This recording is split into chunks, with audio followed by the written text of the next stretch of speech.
Selamat datang kembali di channel YouTube Kisah Para Leluhur Nusantara. Pada kesempatan ini kami hendak memberitakan tentang Alap-alap Laut Kidul karya Hoping Hu bagian 10a. Kakang Blekok Ireng, kita memang harus bersiap siaga. Ki Sumali semalam telah mengumpulkan pemuda-pemuda Loano dan agaknya dia hendak menyerbu ke sini. Kata Bardo. Benarkah? Ah. Kalau begitu, cepat siapkan kawan-kawan. Kita semua harus menjaga di luar perkampungan agar mereka tidak sampai menyerbu ke dalam untuk melindungi keluarga kita. Kata Blekok Ireng. Ki Blekok Ireng dan Ki Jalak Uren segera mengumpulkan semua anak buahnya, berjumlah 50 orang lebih dan mereka semua menghadang di depan perkampungan dengan senjata di tangan, siap bertempur. Hati kedua orang pimpinan gerombolan Gagak Rodra ini menjadi agak tenang karena di situ terdapat Nyi Maya Dewi yang dapat mereka andalkan. Matahari telah naik tinggi ketika rombongan pemuda Loano yang dipimpin oleh Ki Sumali tiba di luar perkampungan gerombolan Gagak Rodra. Para pemuda itu sudah dipesan oleh Ki Sumali agar jangan bertindak sembrono dan tidak melakukan penyerangan sebelum diperintah. Pesan ini sesuai dengan permintaan Aji yang tidak menghendaki terjadi pertempuran besar-besaran yang menjatuhkan banyak korban di kedua pihak.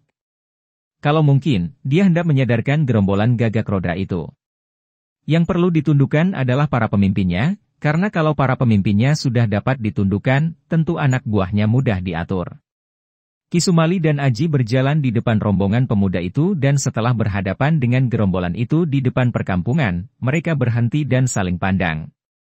Ki Sumali melihat dua orang pimpinan Gagak Rodra berdiri dengan sikap angkuh dan di sebelahnya berdiri seorang wanita cantik. Juga dia melihat Pak Karto dan Embok Ginah berdiri di depan. Ini membuktikan bahwa dugaannya benar. Dua orang itu memang diselundupkan oleh Gagak Rodra untuk menjadi pembantu di rumahnya, tentu untuk memata-matai dan kemudian berusaha membunuhnya. Ki Sumali menjadi marah sekali. Dia belum pernah berhadapan langsung dengan Ki Blekok Ireng dan Ki Jalak Uren, akan tetapi dia sudah pernah mendengar nama dua orang pimpinan Gagak Rodra ini dan dapat menduga bahwa tentu dua orang laki-laki yang tampak gagah itu yang menjadi pimpinan Gagak Rodra. Sementara itu, Aji mengenal dua orang kepala gerombolan yang pernah bentrok dengannya itu. Dan dia pun diam-diam terkejut melihat Nyi Maya Dewi berada di situ, berdiri di pihak gerombolan Gagak Rodra, juga dia melihat Embok Ginah dan Pak Karto di sana. Akan tetapi Aji bersikap tenang dan membiarkan Ki Sumali yang berhadapan dan bicara dengan mereka. Di lain pihak, Ki Blekok Ireng dan Ki Jalak Uren juga terkejut ketika mereka mengenal Aji. Mereka sudah merasakan betapa saktinya pemuda ini. Akan tetapi kehadiran Nyi Maya Dewi di situ membesarkan hati mereka dan mereka bersikap congkak. Mereka sama sekali tidak mengira bahwa pada saat itu, Nyi Maya Dewi juga terkejut sekali.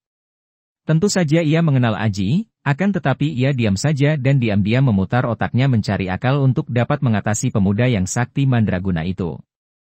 Blekok Ireng melangkah maju menghadapi Ki Sumali dan dengan sikap congkak, bertolak pinggang dan berkata, "Kalau tidak keliru, Andika tentu Ki Sumali dari Loano. Apakah hendakmu mengajak puluhan orang dan datang ke perkampungan kami?"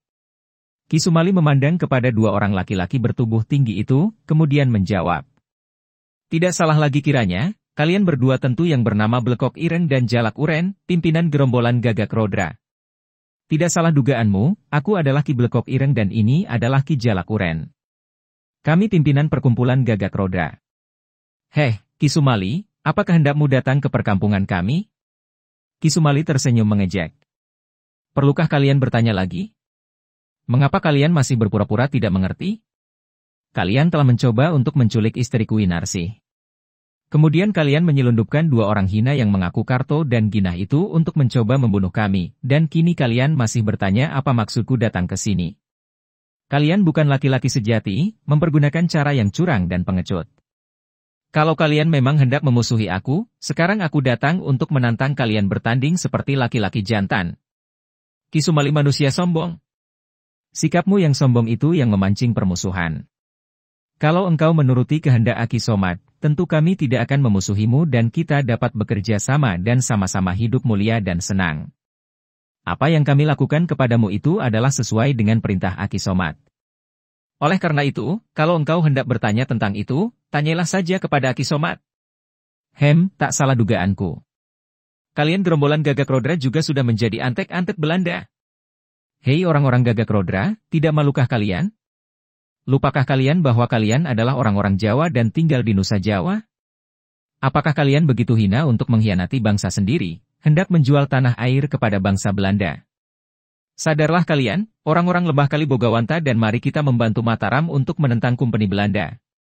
Blekok Ireng marah sekali, khawatir kalau di antara anak buahnya ada yang terpengaruh. Tutup mulutmu, Ki Sumali. Engkaulah yang tidak tahu malu. Engkau yang sudah menjadi antek Sultan Agung yang telah menindas dan menaklukkan daerah kami. Kami akan selalu menentang Mataram yang angkara murka dan Kompeni Belanda hanya membantu kami. Sudahlah, Blekok Ireng. Tidak perlu banyak cakap lagi. Kedatanganku ini untuk membuat perhitungan karena kalian telah berusaha menculik istriku, kemudian berusaha membunuh kami. Aku tantang engkau untuk bertanding 1 lawan 1 sebagai seorang jantan. Kalau engkau tidak berani, jangan banyak cakap lagi. Engkau harus membubarkan gerombolan Gagak Rodra dan tidak lagi membantu Kompeni Belanda atau aku dan kawan-kawan akan membasmi kalian semua. Merah muka kedua orang pimpinan Gagak Rodra. Jalak Uren melompat ke depan sambil menghunus sebatang kelewang, semacam golok, yang berkilauan saking tajamnya. Ki Sumali, akulah yang hendak melawanmu. Akan tetapi Blekok Ireng juga melompat ke sisi Jalak Uren dan berkata, Ki Sumali, kami sebagai pimpinan Gagak Rodra menyambut tantanganmu, tentu saja kalau engkau berani melawan kami berdua. Berkata demikian, Blekok Ireng juga mencabut senjatanya, sebatang pedang besar panjang yang berkilauan tajam. Ki Sumali mengerling kepada Aji dan melihat pemuda itu mengangguk, dia tersenyum dan melangkah maju menghadapi 2 orang pimpinan Gagak Rodra itu. Aji sudah pernah bertanding melawan 2 orang ketua gerombolan itu, dan dia pun pernah bertanding melawan Ki Sumali, maka dia dapat menilai kepandaian masing-masing dan merasa yakin bahwa Ki Sumali mampu menandingi pengeroyokan 2 orang itu. Anak buah kedua pihak hanya menonton dan siap siaga menanti perintah. Aji berdiri menonton dengan sikap tenang namun waspada. Dia tahu bahwa wanita cantik yang berdiri di sana itu merupakan seorang yang amat berbahaya, curang dan juga kejam sekali. Di lain pihak, Nyi Maya Dewi juga hanya berdiri menonton. Baginya, ia tidak peduli apakah pihak Gagak Rodra akan kalah atau menang karena mereka itu bukan anak buahnya. Mereka itu hanya antek-antek kecil saja. Akan tetapi kehadiran Aji di situ membuat perasaan hatinya tidak enak. Ia memandang pemuda itu dengan penasaran dan juga membencinya karena ia pernah dikalahkan. Akan tetapi ia juga merasa agak jerih di samping kagum. Kalau saja ia dapat memiliki seorang kekasih sesakti pemuda itu, masih amat muda dan tampan lagi, hatinya akan merasa puas. Ia berdiri menonton dengan sikap yang tampaknya tenang, namun dalam hatinya ia sedang mencari-cari cara untuk menghadapi pemuda itu, atau mungkin mengalahkannya, bahkan lebih baik lagi kalau ia dapat menarik pemuda itu menjadi sahabatnya, bukan musuhnya. Melihat 2 orang lawannya sudah menghunus parang dan pedang, Ki Sumali tidak mau bersikap sembrono dan kedua tangannya bergerak ke arah pinggang dan di lain saat tangan kanannya sudah mencabut sebatang keris yang berlekuk-lekuk panjang seperti seekor ular dan berwarna hitam. Itulah keris pusaka Kiai Sarpo Langking, ular hitam, dan tangan kirinya memegang sebatang suling dari bambu. Akan tetapi berada di tangan Ki Sumali, benda lemah itu dapat menjadi senjata yang ampuh sekali dan hal ini sudah dibuktikan oleh Aji ketika dia bertanding melawan pendekar Loano itu. Blekok Ireng dan Jalak Uren, aku sudah siap. Kalian mulailah. Tantang Ki Sumali sambil menyilangkan keris dan suling di depan dadanya. Sikapnya tenang namun waspada dan dia tampak gagah sekali. 2 orang pemimpin Gagak Rodra itu juga bukan orang lemah. Mereka berdua sudah terkenal digdaya, apalagi kini keduanya maju bersama. Mereka menggeser kaki, perlahan-lahan Ki Blekok Ireng menggeser ke sebelah kanan Ki Sumali, sedangkan Ki Jalak Uren menggeser ke sebelah kirinya. Mereka hendak mengepung lawan itu dari kanan kiri. Tiba-tiba Jalak Uren membentak dari sebelah kiri. "Hah!" Bentakannya itu disusul menyambarnya senjata kelewang yang berkilauan tajam itu ke arah leher Ki Sumali. Kelewang itu tajam bukan main. Para anggota Gagak Rodra melihat sendiri betapa kelewang itu mampu mencukur bersih brewok muka Ki Jalak Uren. Kalau sudah dapat dipakai mencukur brewok, dapat dibayangkan tajamnya kelewang ini. Sekali babat saja, leher tentu akan putus. Juga sabetan itu mengandung tenaga yang amat kuat. Buktinya ketika disabetkan, kelewang itu mengeluarkan bunyi berdesing. Namun dengan gerakan yang ringan dan lincah, Ki Sumali sudah merendahkan tubuhnya sehingga sabetan kelewang itu lewat di atas kepalanya. Akan tetapi pada detik berikutnya pedang yang runcing di tangan Blekok Ireng sudah meluncur dan menusuk ke arah dadanya. Sumali mengangkat lagi tubuhnya dan menggerakkan keris di tangan kanan dengan gerakan memutar untuk menangkis tusukan pedang sambil mengerahkan tenaganya. Trang! Pedang itu terpental tertangkis keris dan tampak bunga api berpijar ketika dua senjata itu beradu. Blekok Ireng terkejut karena pertemuan dua buah senjata itu membuat telapak tangannya yang memegang pedang menjadi panas dan pedang itu terpental seperti bertemu dengan benda keras yang kuat sekali. Dua orang pimpinan Gagak Rodra itu menjadi penasaran sekali ketika serangan pertama mereka gagal. Hoos! Kembali kelewang menyambar ganas, kini menyerampang ke arah kaki Sumali. Jalak Uren menyerang sambil berjongkok. Sumali melompat ke atas sehingga serampangan kelewang itu menyambar lewat di bawah kedua kakinya. Pada saat itu, pedang di tangan Blekok Ireng sudah menyambar lagi, kini menyerang dengan bacokan dari atas ke bawah mengarah kepala. Hiat! Blekok Ireng mengeluarkan teriakan nyaring ketika pedangnya membacok. Namun dengan gerakan gesit sekali tubuh Sumali yang masih belum menginjak tanah itu bergerak ke samping lalu berjungkir balik. Dia sudah dapat menghindarkan diri dari bacokan pedang itu. Dua orang lawannya menjadi semakin penasaran. Mereka mendesak terus. Sampai 6-7 kali Sumali selalu mengelak atau mengakis sambil mempelajari gerakan dua orang pengeroyoknya. Setelah mulai mengenal dasar gerakan dua orang pengeroyoknya, mulailah Sumali melakukan serangan pembalasan. Namun sepasang senjatanya terlalu pendek dibandingkan senjata kedua orang pengeroyoknya yang lebih panjang. Ketika kelewang dan pedang itu membacok dari kanan kiri, keduanya mengarah kepalanya, Sumali cepat menyambut dengan keris dan sulingnya sambil mengerahkan tenaganya. Trak! 4 senjata bertemu dan seperti melekat dan pada saat itu, tubuh Sumali melompat, kedua kakinya mencuat ke kanan kiri menendang ke arah dada lawan. Bu! Bu! Tepat sekali kedua kaki Sumali menghantam dada Blekok Ireng dan Jalak Uren. Dua orang itu terjengkang dan terbanting roboh. Akan tetapi dua orang pimpinan Gagak Rodra itu memiliki tubuh yang kuat juga. Tendangan itu tidak membuat mereka terluka. Mereka segera bangkit kembali dan melakukan pengeroyokan dengan lebih ganas. Sumali mengandalkan kecepatan gerakan untuk menyambut kedua orang pengeroyoknya dan membalas serangan mereka. Serang menyerang terjadi dengan serunya. Aji menonton dengan hati tenang. Dia dapat melihat bahwa Sumali tidak akan kalah menghadapi pengeroyokan dua orang itu. Karena menonton perkelahian itu dengan penuh perhatian, Aji tidak tahu bahwa sejak tadi Nyi Maya Dewi sudah tidak menonton pertandingan itu, melainkan mencurahkan perhatian kepadanya. Wanita itu agaknya juga dapat melihat bahwa kedua orang pimpinan Gagak Rodra itu sukar sekali akan dapat keluar sebagai pemenang.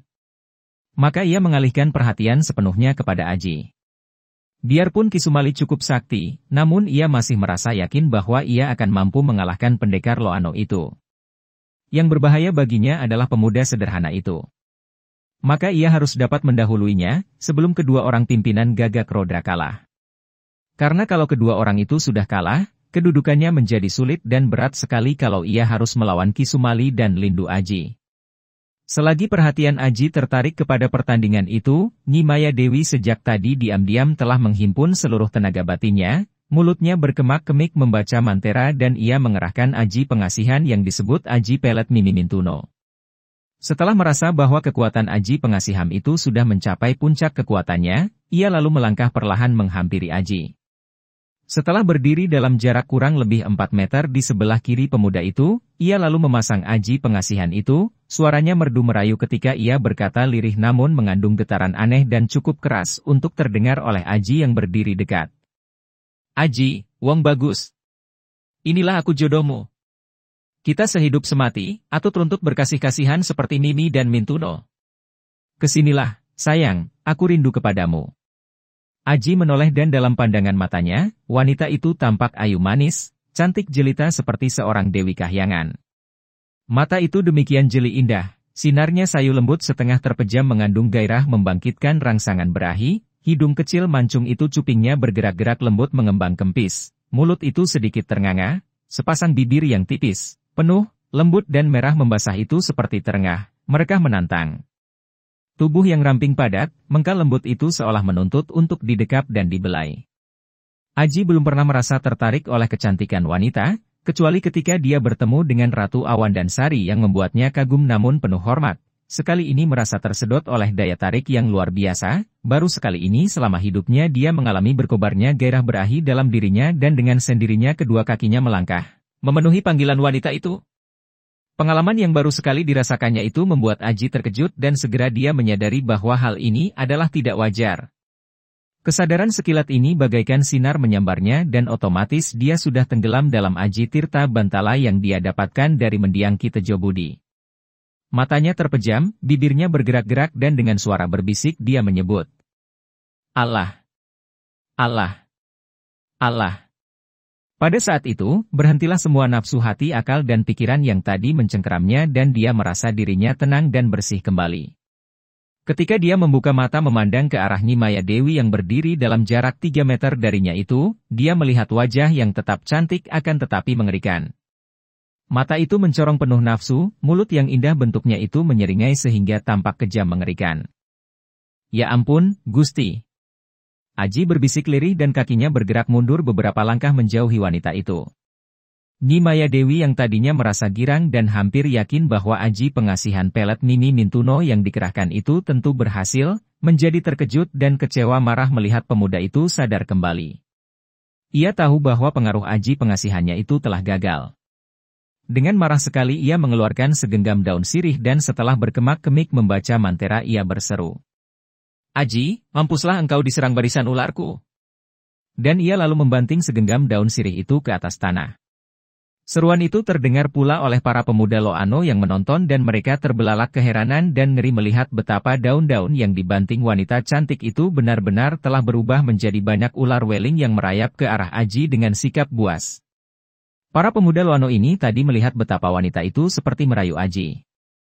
Akan tetapi mereka tidak tahu apa yang terjadi. Hanya melihat pemuda yang dirayu itu maju beberapa langkah, lalu berhenti dan mundur lagi. Akan tetapi kini melihat serangan aneh itu mereka menjadi jerih dan mengkhawatirkan keselamatan pemuda itu. Juga hati mereka merasa takut menghadapi serangan sihir yang mengubah daun-daun menjadi ular-ular weling itu. Mereka semua mengenal ular yang amat berbahaya itu. Sekali tergigit, orang akan tewas seketika. Namun Aji yang diancam serangan puluhan ekor ular weling itu tampak tenang saja. Dia berjongkok mengambil segenggam tanah dan dilontarkannya tanah itu ke arah ular-ular yang merayap menuju kakinya. Demi Allah, kembalilah kepada kodratmu. Begitu disambar tanah yang dilontarkan ke arah ular-ular itu, tampak asap mengepul dan ular-ular jadi-jadian itu pun kembali dalam wujud semula, yaitu beberapa helai daun sirih yang berserakan di atas tanah. Melihat ini, para pemuda Loano bertepuk tangan dan bersorak. Sebaliknya, para anak buah Gagak Rodra yang tadinya sudah merasa girang, mengerutkan alis mereka. Nimaya Dewi menjadi semakin marah. Tepuk tangan dan sorak-sorai itu terdengar oleh telinganya bagaikan suara yang mengejeknya. Ia merangkap kedua tangan itu ke atas, lalu sambil membaca mantera ia menurunkan kedua tangan masih dalam sembah dan tiba-tiba ia mengeluarkan teriakan melengking dan panjang. Kedua tangan itu dikembangkan ke arah puluhan orang pemuda Loano. Tiba-tiba dari kedua telapak tangannya itu muncul asap hitam yang tebal bergulung-gulung, seperti hidup asap itu melayang ke arah puluhan orang pemuda Loano. Tentu saja puluhan orang pemuda Loano itu menjadi gentar dan panik. Mereka bingung dan tidak tahu harus berbuat apa. Hendak maju mereka takut. Kalau melarikan diri mereka malu.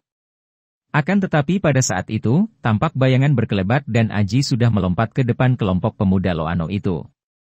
Dia menyambut datangnya asap hitam itu dengan dorongan kedua telapak tangannya sambil mengerahkan tenaga surya candra. Wus! Dari dorongan ini muncul tenaga dahsyat seperti angin yang menerpa gulungan asap hitam itu. Asap hitam itu seperti hidup. Diterjang tenaga dahsyat itu asap membalik, bergulung-gulung seperti bingung, seperti naga yang ketakutan. Kemudian asap itu terbang kembali ke arah kedua telapak tangan Nimaya Dewi. Melihat betapa berbagai penyerangannya dengan ilmu sihir dapat dipunahkan Aji, Nimaya Dewi memuncak kemarahannya. Bocah sombong, aku bersumpah untuk membunuhmu. Teriaknya dan ia menggosok-gosokkan kedua telapak tangannya. Tampak asap mengepul di antara kedua telapak tangannya berubah merah seperti berlepotan darah. Inilah Aji telapak ludiro yang didapatkannya dengan latihan yang amat keji, yaitu menghisap darah anak-anak yang masih murni lahir batinnya. Kedua telapak tangan yang merah ini mengandung hawa pukulan beracun yang amat jahat. Semenjak menguasai ilmu sesat ini, belum pernah Nyi Maya Dewi mempergunakannya dalam perkelahian. Akan tetapi beberapa ekor kerbau dan sapi telah menjadi korbannya, tewas seketika begitu terkena tamparan tangannya. Aji tidak mengenal ilmu itu, akan tetapi dia dapat menduga bahwa lawannya tentu mempergunakan aji pukulan yang ampuh. Maka dia pun bersikap waspada. Mampuslah! Wanita itu berteriak dan menerjang maju, tangan kirinya menampar. Terdengar suara berdesir dan saking cepatnya tangan itu bergerak, yang tampak hanya sinar kemerahan menyambar ke arah kepala Aji. Akan tetapi pemuda itu sudah memainkan ilmu silat wanara sakti. Dengan mudahnya dia mengelak. Ketika tangan kanan yang merah itu menyambar dari lain jurusan, dia pun sudah cepat melompat dan mengelak.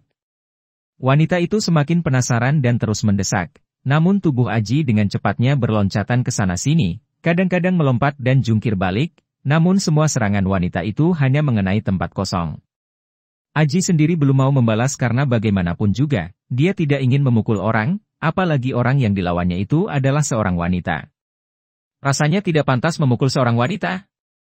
Sementara itu perkelahian antara Kisumali yang dikeroyok dua oleh Blekok Ireng dan Jalak Uren berlangsung semakin seru. Akan tetapi segera tampak bahwa dua orang pimpinan Gagak Rodra itu kewalahan menghadapi kedikdayaan Kisumali. Suling di tangan kiri Kisumali bergerak cepat sampai mengeluarkan suara melengking-lengking seperti ditiup. Hal ini membingungkan dua orang pengeroyoknya itu, apalagi keris sarpo langking yang digerakkan dengan cepat itu merupakan sinar hitam yang menyambar-nyambar ganas. Beberapa kali dua orang itu terjengkang dan terhuyung terkena sambaran tendangan kaki pendekar Loano itu. Akan tetapi tubuh mereka kebal sehingga tidak dapat terluka oleh tendangan. Melihat keuletan mereka, Kisumali menjadi marah dan penasaran juga. Tiba-tiba Kisumali mengeluarkan pekik dahsyat. Itulah Aji Jerit Bairawa yang mengandung tenaga dalam yang ampuh sekali. Dua orang pimpinan gerombolan Gagak Rodra itu gemetar terserang pekik dahsyat itu sehingga sejenak mereka seperti lumpuh. Kesempatan ini dipergunakan oleh Kisumali. Hampir berbareng keris sarpo langking di tangan kanan dan suling bambu di tangan kiri berkelebat dan robohlah Blekok Ireng yang tertembus dadanya oleh keris dan Jalak Uren yang retak pelipisnya oleh hantaman suling bambu. Para pemuda Loano bersorak gembira melihat betapa Kisumali telah dapat merobohkan dua orang pemimpin gerombolan itu. Akan tetapi pada saat itu muncul seorang kakek. Usianya sekitar 60 tahun. Tubuhnya tinggi kurus dan agak bongkok karena punggungnya berpunuk. Mukanya memanjang ke depan seperti muka seekor kuda. Matanya sipit. Pakaiannya serba hitam dan dia berkalung sarung. Kedua lengannya memakai gelang akar bahar dan jari-jari tangannya penuh cincin bermata akik besar-besar. Tangan kanannya memegang sebatang tongkat ular kering. Itulah Aki Somat. Melihat betapa Nyi Maya Dewi agaknya tidak mampu mengalahkan Aji, kakek itu merasa penasaran sekali. Nyi Maya Dewi masih terhitung murid keponakannya dan dia tahu bahwa wanita itu telah memiliki tingkat kepandaian yang tinggi. Bagaimana sekarang melawan seorang pemuda sederhana seperti itu tidak mampu mengalahkannya bahkan tampak kerepotan? Maya Dewi. Minggirlah, biar aku yang akan menghajar bocah itu. Teriak Aki Somat.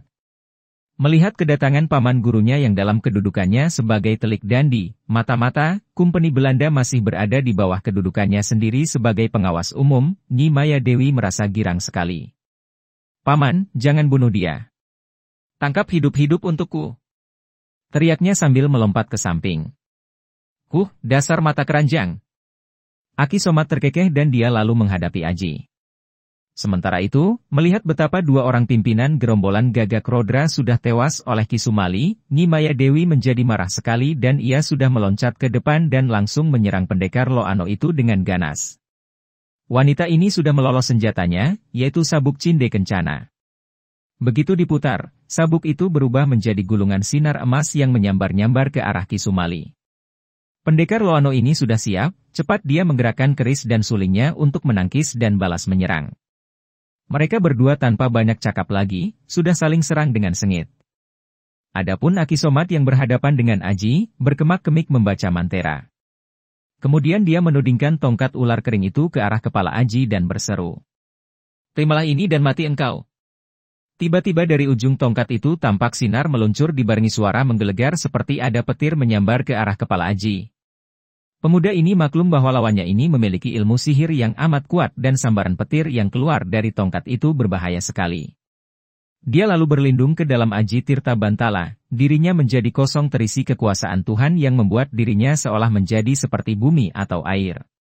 Petir yang keluar dari ujung tongat ular itu meledak-ledak dahsyat di atas kepalanya, akan tetapi sama sekali tidak menyentuhnya.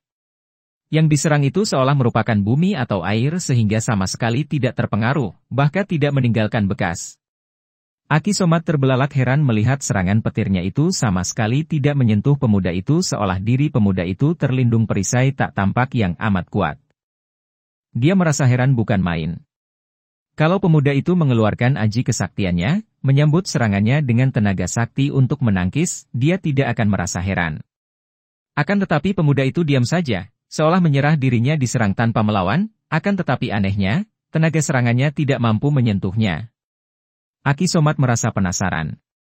Dia adalah seorang ahli sihir, ahli ilmu hitam yang dikuasainya dengan jalan bertapa di Nusa Kambangan, maka tentu saja dia merasa penasaran sekali kalau kekuatan sihirnya itu tidak mampu menyerang seorang pemuda yang masih tampak remaja. Dia berkemak-kemik lagi membaca mantra lain, kemudian dia melontarkan tongkatnya yang sudah tidak mengeluarkan petir lagi itu ke atas. Wus! Asap mengepul dan tongkat itu berubah menjadi seekor naga besar yang menyambar turun ke arah Aji dengan moncong terbuka lebar mengeluarkan api berkobar, matanya mencorong berapi-api dan dua kaki depan dengan cakarnya yang runcing melengkung siap menerkam pemuda itu. Seperti tadi ketika menghadapi ilmu sihir Nyi Maya Dewi, Aji dengan tenang berjongkok, mengambil tanah lalu melontarkan tanah itu ke arah naga jadi-jadian sambil berseru. Demi Allah, kembalilah ke wujud semula. Biar. Naga itu seperti terbakar dan runtuh menjadi sebatang tongkat ular kering kembali yang jatuh ke atas tanah. Aki Somat menggerakkan tangan kanannya dan tongkat itu mendadak terbang kembali ke tangannya. Babo-babo, bocah kemarin sore, yang masih bau pupuk ubun-ubunmu berani menentang aku. Bocah lancang. Sudah butakah matamu, tulikah telingamu sehingga engkau tidak tahu bahwa engkau berhadapan dengan Aki Somat yang Morekso Nusa Kambangan? Kiranya aku berhadapan dengan Aki Somat yang sudah kudengar bahwa Andika menjadi telik sandi Kumpeni Belanda. Aki Somat, maafkan kalau aku yang muda memberi nasihat kepada seorang kakek seperti Andika, akan tetapi, tidakkah Andika menyadari bahwa menjadi telik sandi Kumpeni Belanda sama saja dengan mengkhianati nusa dan bangsa dan hendak menjual tanah air? Seorang kakek yang sakti mandaguna seperti Andika sepatutnya malu melakukan hal seperti itu, Aki Somat. Keparat, bocah sombong. Aku tidak mengabdi kepada Belanda, aku mengabdi kepada daerahku sendiri, ingin membebaskan daerahku sendiri dari kekuasaan Mataram, dengan bantuan Kumpeni Belanda. Sama saja, Aki Somat. Seharusnya Andika membantu Mataram menghadapi Kumpeni Belanda, berarti membebaskan nusa dan bangsa dari ancaman bangsa Belanda, bukan sebaliknya. Harap Andika dapat menyadari kesalahan ini, Aki Somat. Omong kosong. Orang muda, siapakah gurumu yang tidak dapat mengajar adat kepadamu sehingga engkau berani melawan aku? Dengan harapan kakek ini dapat menyadari kesalahannya, Aji menyebutkan nama gurunya. Mendiang guruku adalah Ki Tejo Budi. Tejo Budi? Tiga bersaudara itu, Tejo Wening, Tejo Langit, dan Tejo Budi. Tiga orang yang melupakan asal-usul sendiri, kerajaan Banten juga sudah menganggap mereka sebagai pengkhianat. Orang Banten yang setia kepada Mataram. Cuh! Kakek itu meludah. Dan engkau muridnya. Siapa namamu? Namaku Lindu Aji. Sebutlah nama orang tua dan gurumu karena sekarang engkau akan mati di tanganku. Setelah berkata demikian, kakek itu menyelipkan tongkat ular di ikat pinggangnya, kemudian dia meniup kedua telapak tangannya. Tampak lidah api berkobar di kedua telapak tangannya itu ketika dia meniupnya. Aji tapak geni. Yah! Kakek itu menyerang dengan dorongan kedua telapak tangannya yang bernyala. Hawa yang amat panas menyambar ke arah dada Aji. Namun Aji sudah menggerakkan tubuhnya dengan lincah, memainkan ilmu silat Wanara Sakti. Aki Somat cepat menyambung serangannya yang luput itu dengan serangan lain, makin lama semakin dahsyat. Namun Aji dapat selalu mengelak dan melihat serangan yang semakin gencar, ketika tangan kiri kakek itu memukul ke arah lambung dari samping untuk menangkis. Dua lengan bertemu dan akibatnya, keduanya terdorong ke belakang dan terhuyung. Hal ini menandakan bahwa keduanya memiliki tenaga sakti yang seimbang. Aki Somat merasa penasaran sekali dan kembali dia memukulkan kedua tangannya dengan pengerahan sepenuh tenaganya. Ya! Kedua telapak tangan bernyala itu mendorong ke depan dan hawa yang amat panas menyambar ke arah Aji. Aji yang juga menekuk kedua lututnya, tubuhnya merendah dan dia pun mengerahkan Aji tenaga sakti Surya Chandra dan mendorong ke depan menyambut pukulan jarak jauh itu. Wutut! Blar! Kini keduanya terdorong ke belakang sampai 7 langkah. Wajah Aki Somat menjadi pucat dan dia merasa dadanya agak sesak karena tenaga saktinya membalik. Aji hanya terguncang saja dan tidak menderita. Kemarahan Aki Somat memuncak. Dia lalu mengambil keputusan untuk mengeluarkan Aji pamungkasnya yang belum pernah dia pergunakan untuk melawan musuh. Aji ini amat gawat dan hanya kalau terpaksa saja dia keluarkan. Kini, saking marahnya, Aki Somat lupa diri dan menggunakan Aji yang teramat dahsyat itu hanya untuk mengalahkan seorang pemuda. Dia berkemak-kemik membaca mantera, kedua tangannya membuat gerakan menyembah ke atas dan dia mengerahkan seluruh Aji kesaktiannya ke langit-langit mulutnya karena di sanalah letak sumber kesaktian ini. Aji Gineng Sokaweda. Wah! Kekek itu membuka mulutnya dan dari dalam mulutnya itu meluncur sinar yang setelah tiba di atas lalu berubah menjadi kepala raksasa yang mengerikan. Kepala itu besar sekali, sebesar kepala gajah, botak akan tetapi di sekelilingnya terdapat rambut yang awut-awutan, alisnya tebal, matanya lebar mencorong, hidungnya besar pesek dan mulutnya amat menyeramkan. Mulut itu bercaling, lebar terbuka dan dari dalam mulut itu menjulur lidah panjang yang bernyala-nyala. Kepala ini melayang-layang di atas, mengelilingi Aji, mulutnya menyemburkan api, matanya beringas penuh ancaman. Aji pernah mendengar dari mendiang Resi Tejo Budi tentang Aji kesaktian yang disebut Aji Gineng Sokaweda ini. Dia maklum bahwa semua ilmu kedigdayaan yang pernah dipelajarinya tidak mungkin mampu melawan Aji kesaktian yang amat hebat ini yang konon diturunkan oleh para dewa. Akan tetapi dia tidak merasa khawatir sama sekali. Dia tahu benar bahwa dia memiliki pelindung yang maha sakti, yaitu kekuasaan Gusti Allah. Cepat dia tenggelam ke dalam Aji Tirta Bantala dan seluruh dirinya berlindung ke dalam kekuasaan Tuhan ketika dia menyerahkan diri, pasrah sepenuhnya kepada kekuasaan yang maha sakti. Kemudian, ketika kepala raksasa yang melayang dan menyambar turun hendak menerjangnya, tubuh Aji bergerak, digerakkan oleh kekuasaan di luar kehendaknya, bergeraknya jiwa yang sudah hidup, kaki kiri di belakang, kaki kanan di depan dan lututnya ditekuk, mukanya menghadap ke arah kepala raksasa itu, kedua tangannya bergerak sendiri, dengan kedua telapak tangan terbuka seperti mendorong ke arah kepala itu. Shoot! Dar! Terdengar ledakan dan kepala raksasa itu terpental ke atas. Kepala itu terbang berputar-putar, menyambar turun akan tetapi setelah dekat dengan Aji kepala itu naik kembali, agaknya seperti ragu-ragu atau takut, kemudian kepala itu lenyap, berubah menjadi sinar dan meluncur masuk lagi ke dalam mulut Aki Somat yang terbuka lebar. Aki Somat terhuyung, mukanya pucat. Aji memandang dan berkata dengan suara mengandung teguran tegas. Aki Somat, sungguh sayang sekali selama bertahun-tahun Andika Mesuraga, mengendalikan jasmani, dan Mesubrata, mengendalikan hawa nafsu, sehingga Andika beruntung dapat menguasai Aji Gineng Sokaweda yang sakti itu. Akan tetapi ternyata engkau menyalahgunakan Aji yang ampuh untuk mengumbar nafsu amarah. Engkau tiada beda dengan Prabu Niwoto Kawoco yang senang menggunakan Aji yang agung itu untuk mengumbar nafsu angkara murka sehingga akhirnya Aji itu sendiri yang menghancurkannya. Bertaubatlah dan sadarlah akan kesesatanmu, Aki Somat. Mendengar ucapan ini, Aki Somat bukan menjadi sadar, bahkan menjadi makin marah. Dia telah dinasehati seorang bocah. Bocah sombong. Aku belum kalah. Teriaknya dan kini dia sudah menyerang lagi, menggunakan tongkat ular keringnya. Aji cepat menggunakan kelincahannya untuk menghindar. Dia harus berhati-hati karena kakek ini tidak dapat disamakan dengan Nyi Maya Dewi. Kakek ini jauh lebih sakti dan berbahaya. Kini terjadilah perkelahian adu ketangkasan, tidak lagi menggunakan ilmu hitam atau ilmu sihir. Sementara itu perkelahian antara Ki Sumali dan Nyi Maya Dewi juga berlangsung seru dan mati-matian. Akan tetapi kini Ki Sumali sudah terdesak hebat oleh sabuk cinde kencana di tangan wanita itu yang berubah menjadi sinar emas bergulung-gulung. Ki Sumali hanya mampu mengelak dan menangkis saja, sama sekali tidak mendapatkan kesempatan untuk membalas serangan lawan.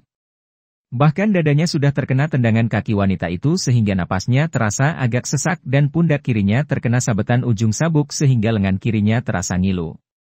Akan tetapi dia masih membela diri mati-matian dan pantang menyerah. Sementara itu, anak buah kedua pihak sudah merasa gatal tangan, akan tetapi karena pimpinan mereka masih bertanding dan belum memberi perintah, mereka pun tidak berani lancang bergerak. Tiba-tiba Karto dan Ginah yang nama aslinya Bardo dan Sumi, memegang parang dan pisau belati, maju membantu Nyi Maya Dewi mengeroyok Ki Sumali yang sudah terdesak hebat. Dua orang pembantu itu tidak berani membantu Aki Somad karena untuk membantu kakek itu menghadapi Aji, mereka tahu bahwa kepandaian mereka masih terlampau rendah sehingga bantuan mereka tidak akan menolong, bahkan akan merepotkan yang dibantu. Sebaliknya Ki Sumali sudah terdesak, maka mereka maju mengeroyok agar pendekar Loano itu segera dapat dirobohkan. Tentu saja masuknya dua orang yang membantu Nyi Maya Dewi mengeroyoknya itu membuat Ki Sumali menjadi semakin repot. Dia sudah berusaha untuk balas menyerang dengan pekik Aji Jerit Birowo, akan tetapi pengaruh pekikan ini tidak mempan terhadap Nyi Maya Dewi dan kedua orang pembantu itu agaknya telah melindungi telinga mereka dan menutupnya dengan kapuk sehingga tidak terpengaruh oleh suara pekikan itu. Ki Sumali memutar suling dan kerisnya dan pada saat yang teramat gawat baginya itu, tiba-tiba tampak sesosok bayangan orang berkelebat. Segulungan sinar hijau berkeredepan menyambar dan menangkis sinar emas dari sabuk cinde kencana di tangan Nyi Maya Dewi yang mengancam Ki Sumali. Cering! Tampak bunga api berpijar dan sabuk itu terpental sehingga Nyi Maya Dewi terkejut dan melompat ke belakang. Mengasolah, Pak De, wah, biar aku yang menandingi perempuan genit ini. Kata-kata itu keluar dari mulut yang amat manis. Ia seorang gadis yang masih muda, kurang lebih 18 tahun usianya. Wajahnya cantik jelita dan tubuhnya yang segar padat bagaikan buah yang ranum itu tampak gagah dan penuh keberanian. Matanya jeli dan kocak. Mata dan mulutnya yang indah itu membayangkan kejenakaan. Ki Sumali tertegun, memandang gadis itu dengan heran karena tidak mengenalnya. Akan tetapi gadis itu agaknya tidak melihat keheranannya karena perhatiannya ditujukan kepada Nyi Maya Dewi. Wanita itu marah sekali. Tadi ia sudah hampir berhasil membunuh Ki Sumali, akan tetapi tiba-tiba ada gadis remaja ini yang menggagalkannya. Nyi Maya Dewi memandang rendah gadis muda itu. Ia lalu mengerahkan kekuatan batinnya, menatap mata gadis muda itu dan berkata dengan suara lembut namun penuh wibawa. Adik yang manis, Andika harus menaati perintahku. Hayo, berlututlah Andika. Akan tetapi gadis itu sama sekali tidak berlutut, melainkan tertawa bebas tidak malu-malu dan ia pun berkata dengan nada mengejek. Ih, nenek genit. Engkau ini sedang apa sih? Ngelindur barangkali, ya? Nyi Maya Dewi marah sekali. Sihirnya tidak mempan, malah diejek. Dan ia disebut nenek genit. Ia, yang biasa dipuji-puji dan digilai pria karena kecantikannya dan semua orang mengatakan ia masih tampak seperti seorang perawan muda, kini disebut nenek genit. Sungguh penghinaan yang tidak dapat dimaafkan. Bocah gendeng. Ia memaki. Dan kau nenek edan. Gadis itu balas memaki. Nyi Maya Dewi tak dapat menahan lagi kemarahannya. Sambil mengeluarkan jerit menyeramkan, sabuk cinde kencana di tangannya menyambar dan ia sudah menyerang dengan ganas sekali. Akan tetapi gadis muda itu ternyata memiliki gerakan yang amat lincah dan cekatan. Ia sudah melompat ke kiri sehingga sambaran senjata sabuk itu luput dan kontan keras pedangnya berubah menjadi sinar kehijauan ketika menyambar dengan serangan yang tidak kalah ganasnya. Nyi Maya Dewi juga mengelak dan balas menyerang. Kedua orang wanita cantik itu sudah saling serang dengan hebatnya, dan ternyata keduanya memiliki kelincahan yang seimbang sehingga terjadilah perkelahian yang seru sekali. Melihat betapa gadis yang tak dikenalnya itu mampu menandingi Nyi Maya Dewi, Ki Sumali walaupun sudah terluka pundaknya sehingga berdarah dan dadanya yang tertendang tadi masih agak nyeri, kini cepat bergerak menyerang dua orang yang tadinya menyelundup sebagai pembantu rumah tangganya. Bardo dan Sumi juga melawan mati-matian. Para pemuda Loano sudah siap siaga, akan tetapi karena sudah dipesan Ki Sumali bahwa mereka tidak boleh turun tangan sebelum diperintah, mereka diam saja dan hanya bersiap-siap, tidak berani melakukan serangan. Di lain pihak, para anak buah gerombolan Gagak Rodra juga tidak berani menyerbu, apalagi melihat dua orang pemimpin mereka sudah tewas di tangan Ki Sumali. Bahkan diam-diam beberapa orang di antara mereka telah menyelinap memasuki perkampungan untuk mempersiapkan keluarga mereka kalau mereka itu terpaksa harus melarikan diri mengungsi.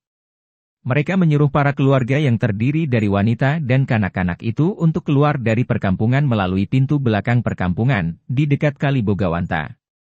Juga perahu-perahu mereka telah dipersiapkan untuk dipergunakan menyelamatkan diri. Perkelahian itu masih berlangsung dengan seru. Nyi Maya Dewi merasa penasaran bukan main karena ternyata gadis remaja itu dapat menandinginya. Ia sudah berusaha memperhebat serangannya dan membantu serangan Sabuk Cinde Kencana itu dengan serangan tangan kirinya. Serangan tangan kiri itu tidak kalah dahsyatnya karena jari-jari tangannya memiliki kuku panjang yang mengandung racun. Kuku-kukunya itu dapat menjadi senjata ampuh dan disebut Nakasarpa, kuku ular. Akan tetapi agaknya gadis muda itu sama sekali tidak gentar. Bukan saja ia dapat mengelak bahkan menangkis dengan tangannya yang berkulit halus lembut tanpa takut tergores kuku beracun itu. Ketika sambaran Sabuk Cinde Kencana menyerang, gadis itu membabat dengan pedangnya. Wut! Cerak! Ujung sabuk itu terpotong. Nyi Maya Dewi terkejut dan marah melihat senjatanya rusak. Ia lalu mengeluarkan suara mendesis seperti seekor ular marah. Hahaha. Membarengi desisannya, ia menghantam dengan tangan kirinya, menggunakan aji pukulan Wisa Sarpa, bisa ular. Angin yang membawa bau amis itu menyambar ke arah gadis itu. Namun gadis itu melompat ke belakang sambil tertawa mengejek. Engkau memang nenek menjijikkan, seperti ular buduk. Katanya sambil menutup hidungnya dengan pencet telunjuk dan ibu jari tangan kirinya. Nyi Maya Dewi seperti terbakar hatinya saking marahnya. Ia lalu menggosok-gosok kedua telapak tangannya setelah menyimpan sabuknya. Kedua tapak tangan itu mengepulkan asap dan berubah menjadi merah seperti berlepotan darah. Dengan kedua tapak tangan merah itu ia lalu mendorong ke arah gadis yang menjadi lawannya sambil berteriak nyaring. Aji Tapak Ludiro. Gadis itu terkejut akan tetapi tidak merasa gentar. Ih, ilmu siluman. Ia berseru dan dengan berani ia pun menyambut pukulan jarak jauh itu dengan dorongan kedua tangannya. Aji Sunyahasta. Ia berteriak dan biarpun dari kedua tangannya seperti tidak mengeluarkan tenaga apapun, namun daya pukulan dahsyat yang dilontarkan Nyi Maya Dewi itu seolah tertahan di udara dan bertemu dengan dinding yang tak tampak. Des. Akibatnya, Nyi Maya Dewi terhuyung ke belakang akan tetapi gadis itu tampaknya tidak bergeming. Pada saat itu terdengar jerit dua kali dan ternyata Bardo dan Sumi yang mengeroyok Ki Sumali itu telah roboh dan tewas terkena tusukan keris dan pukulan suling di tangan pendekar Loano itu. Melihat betapa gadis remaja itu mampu menyambut aji pukulannya yang ampuh, bahkan membuatnya terhuyung, kemudian melihat dua orang pembantu itu pun sudah roboh pula, ditambah lagi keadaan Aki Somad yang bertanding melawan aji masih berimbang, hati Nyi Maya Dewi menjadi gentar. Nyi Maya Dewi maklum bahwa keadaan pihaknya tidak menguntungkan, apalagi kedua orang pimpinan Gagak Rodra sudah tewas.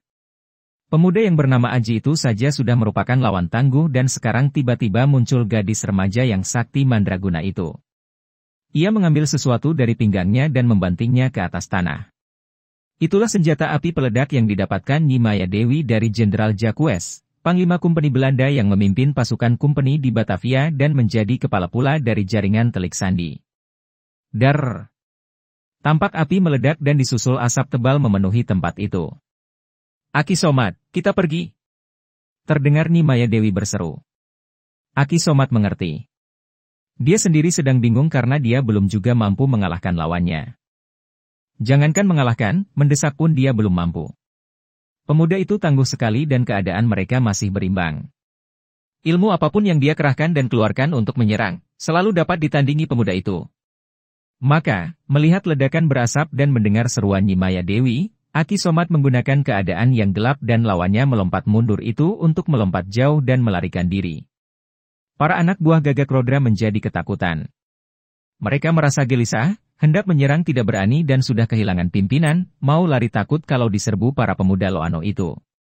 Melihat ini, Ki Sumali lalu mengangkat tangan kanan yang memegang keris ke atas dan berseru dengan suara lantang sambil menahan rasa nyeri di pundak dan dadanya. Hei, para anggota Gagak Rodra! Pimpinan kalian telah tewas dan kalau kalian semua mau menakluk, melempar senjata dan semua duduk di atas tanah, kami tidak akan membunuh kalian. Ucapan Kisumali yang lantang itu mendapat sambutan.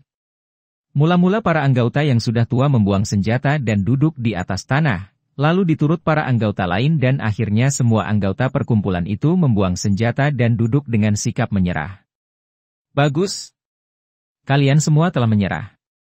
Sekarang terserah keputusannya kepada anak Mas Aji yang dalam hal ini menjadi orang yang mendapat kepercayaan dari Kanjeng Sultan Agung di Mataram. Kisumali lalu berkata kepada Aji. Anak Mas, sekarang berilah keputusan sesuai dengan tugas anak Mas yang anak Mas bawa dari Mataram. Aji merasa terpaksa untuk bertindak. Bagaimanapun juga, ucapan Kisumali itu benar. Dia telah menjadi seorang abdi Mataram yang dipercaya dan diangkat menjadi teliksan di Mataram untuk mengamati keadaan di sepanjang perjalanan dan kalau perlu membantu Mataram menentang mereka yang menganggap Mataram sebagai musuh. Juga untuk menentang orang-orang yang dipergunakan Kompeni Belanda untuk memusuhi Mataram dan menggagalkan usaha Mataram untuk mempersatukan semua daerah. Saudara-saudara sekalian, katanya dan Aji mengerahkan tenaga dalamnya sehingga suaranya terdengar lantang berwibawa. Kita ini sesungguhnya adalah sebangsa, sesaudara, maka tidak semestinya kalau kita saling bermusuhan. Ketahuilah bahwa bangsa dan tanah air kita semua ini terancam oleh Kompeni Belanda yang hendak memperluas kekuasaan mereka di Nusantara. Karena itu sudah sepatutnya kalau kita bersatu untuk menentangnya. Tindakan mendiang pimpinan kalian, Aki Somat dan Nyimaya Dewi yang membantu Belanda itu adalah tindakan sesat. Mengkhianati bangsa sendiri. Mereka hendak menjual tanah air kepada bangsa asing. Sadarkah kalian bahwa perbuatan itu sungguh hina dan terkutuk? Para anak buah Gagak Rodra mengangguk-angguk dan ketika ada beberapa orang berteriak. Kami sadar. Maka yang lain pun berteriak riuh rendah. Baik Kisumali maupun Aji maklum bahwa teriakan orang-orang yang sudah terbiasa melakukan perbuatan-perbuatan sesat itu tidak dapat dipercaya begitu saja. Karena itu Aji berseru lagi dengan lantang. Kami senang bahwa kalian telah menyadari kesalahan. Ketahuilah bahwa Kanjeng Sultan Agung di Mataram sama sekali tidak memusuhi bangsanya sendiri, melainkan mengajak semua daerah untuk bersatu guna menghimpun kekuatan dan menentang Kompeni Belanda. Karena itu, asal kalian tidak lagi menjadi antek Belanda dan menghentikan perbuatan kalian mengganggu keamanan, tidak lagi mengganggu rakyat dan tidak lagi melakukan kejahatan, kami atas nama Gusti Sultan mengampuni kalian.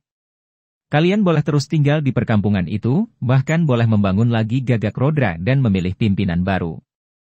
Akan tetapi ingat, perkumpulan ini selanjutnya harus menjadi perkumpulan yang setia kepada Mataram dan tidak melakukan tindak kejahatan.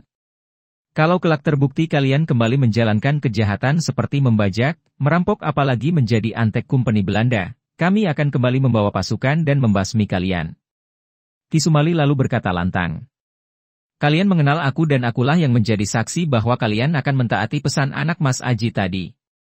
Setelah dinyatakan bahwa mereka diampuni, para anggota Gagak Rodra menjadi gembira sekali dan mereka bahkan mengajak anak dan istri mereka keluar, bersalaman dengan para pemuda Loano, bahkan mengajak para penduduk Loano untuk memasuki perkampungan mereka di mana mereka menyuguhkan hidangan dan beramah tamah. Sebagian ada yang mengurus jenazah Ki Belkok Ireng, Ki Jalak Uren, Bardo dan Sumi. Kisumali, Aji dan gadis perkasa itu tidak memasuki perkampungan dan kini Kisumali tidak dapat lagi menahan keheranan dan keinginan tahu hatinya terhadap gadis ayu manis yang sakti mandraguna itu. Mereka bertiga tinggal di luar perkampungan Gagak Rodra, berdiri di bawah pohon dan Kisumali menghampiri gadis itu. Setelah berhadapan dia mengamati wajah gadis yang memandang kepadanya dengan senyum manis dan pandang mata tajam bersinar-sinar mengandung kejenakaan. Nah, sekarang kita dapat bercakap-cakap. Nona, aku masih merasa heran sekali. Melihat sikapmu, Andika seolah-olah mengenal aku dengan baik. Akan tetapi mengapa aku merasa sama sekali tidak pernah melihat dan mengenalmu? Pendekar Loano itu mengamati wajah gadis itu dengan penuh perhatian dan dia berusaha keras untuk mengingat. Pak De Sumali, aku sendiri pun baru yakin akan diri Pak De setelah aku melihat Pak De memegang keris sarpo langking dan sebatang suling bambu. Tentu saja Pak De lupa kepadaku karena ketika Pak De melihat aku, ketika itu aku baru berusia 3 tahun. Hai Hik. Gadis itu terkekeh. Tawanya manis dan terbuka tanpa ditutup-tutupi seperti biasanya gadis tertawa malu-malu. Akan tetapi tawanya sopan, mulutnya terbuka sedikit sehingga hanya tampak deretan giginya yang putih rapi dan ujung lidahnya yang merah. Ah! 3 tahun? Kisumali sadar akan kesalahannya. Dia tadi membayangkan wajah gadis itu seperti sekarang. Tentu saja dia tidak pernah berjumpa. Kini dia mencoba membayangkan bocah perempuan yang menyebut dia Pakde. Berarti gadis ini tentu putri dari adiknya. Dan karena adiknya hanya seorang, maka tidak salah lagi. Teringatlah dia sekarang. Putri adiknya yang mungil. Dia mengamati wajah itu dengan seksama. Mata itu tajam bersinar-sinar dan seolah tersenyum selalu. Mata adiknya, tak salah lagi. Duh, Gusti. Engkau ini. Putri adikku Subali. Engkau anak perempuan mungil lucu itu? Namamu? Nanti dulu. Namamu Sulastri? Ya, Sulastri, betul, kan? Gadis itu tersenyum lebar, lalu menjabat dan mencium tangan Ki Sumali. Tepat sekali, Pak De Sumali. Aku Sulastri menghaturkan hormat dan menyampaikan salam hormat dari ayah dan ibu. Lastri. Ah, matur nuwun, Gusti. Aku dipertemukan dengan keponakanku dan engkau sekarang telah menjadi seorang gadis dewasa dan sakti mandraguna. Mengagumkan sekali. Aku sungguh bangga mempunyai keponakan seperti engkau, Lastri. Ih, Paman.